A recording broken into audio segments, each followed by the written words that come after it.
Bir dakika abi. Evet, o arada akan sularımız böyle. Belediyenin buna el atması lazım. Resmen KOBİ merkezi burası. Eminim bütün şehir genelinde de böyledir. Resmen çamur.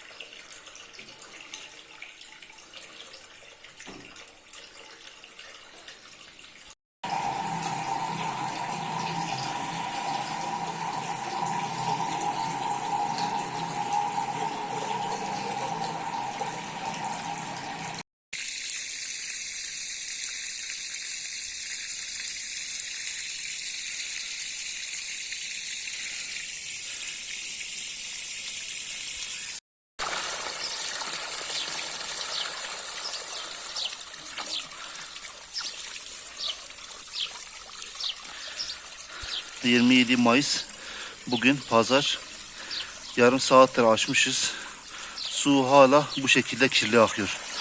Normalde kovaya doldurmasak bu kirliliği görmezdik ama kovaya doldurduğumuz gibi bu kirliliği gördük. Sabahtan beri akıyor, biz böyle berraklaştı sandık, maalesef suyun hali bu.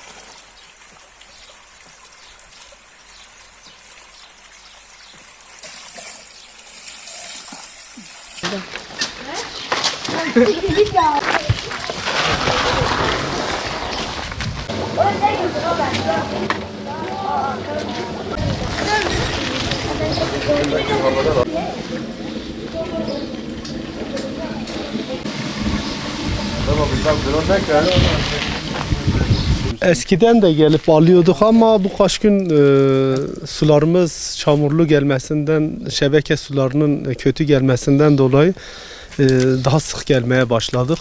Halk daha çok bu köy çeşmesine önem vermeye başladı birkaç gündür. Su temiz bir su mudur? Bu su çok temiz bir sudur, yani çarşıda aldığımız suyla aynıdır yani. Bir ay falandır şebeke suları hep çamurlu geliyor, içemiyoruz ya, çocuklar rahatsız oluyor. Biz de bunun için günde 1-2 sefer böyle gelip bu kaynak suyundan, köy çeşmesinden alıyoruz. Buraya devamlı millet gelip su alıyor, yani devamlı bir yoğunluk vardır burada. Yağıştan veya belki sabah gelen oluyor, mesela bunu kestirmek mümkün değil, yani ya sabah geliyorlar ya öğle geliyorlar.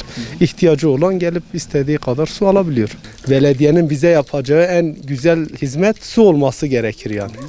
Temizlikten önce uyarı yapsalar daha iyi olur. Yani halk bilsin ki en azından suların iyi gelmeyeceğini, ona göre tedbirini, kontrolünü almaları daha iyi olur yani.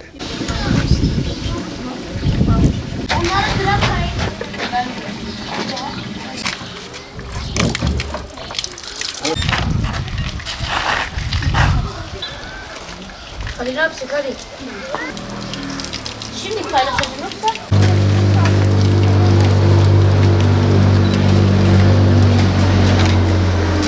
Ya şimdi çeşmelerimiz akıyor da şimdi yaklaşık bir aydır, hatta belki bir aydan daha fazla bir süreçtir çeşmelerimizde bir çamurlu bir su görüyoruz. Şimdi bunu içmeden ziyade banyo olsun, bulaşık yıkama olsun, çamaşır yıkamak olsun, o tür ihtiyaçlarımızı bile karşılamakta zorlanıyoruz. Bundan dolayı mahallemizin işte gördüğünüz bu ve buna benzeri çeşmelerde ihtiyaçlarımızı karşılamaya çalışıyoruz ama tabii ki zorlanıyoruz, uzak biraz. Yani bu sorunun giderilmesini istiyoruz yani. Yani tabii temizlik olabilir de hani bir aylık, hatta belki ikinci aya girdi. Bu kadar uzun süre olması bizi biraz rahatsız etti. Yani eğer daha kısa çözülürse daha mutlu oluruz. Uyarırlarsa en azından kullanmayın ya da ne bileyim keserler, hiç gelmez en azından. Biz ona göre ihtiyacımızı karşılarız.